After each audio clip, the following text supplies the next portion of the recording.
Hello friends, आप सबका स्वागत है हमारी channel simple cooking and tips में। तो आज हम बनाने वाले हैं पूरी। तो पूरी बनाने के लिए हमने गेहूं का आटा ले लिया है 2 बाउल।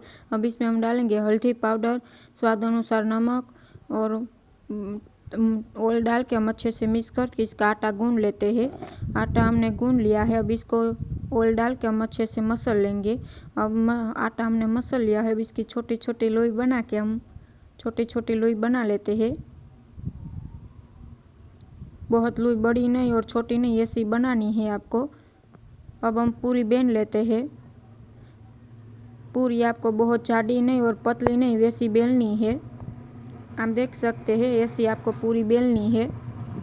हमने सारी पूरी बेन ली है। अब इसको हम फ्राई कर लेते हैं। हम देख सकते हैं हमारी पूरी कितनी फूली फूली सी बन रही है। Thank you for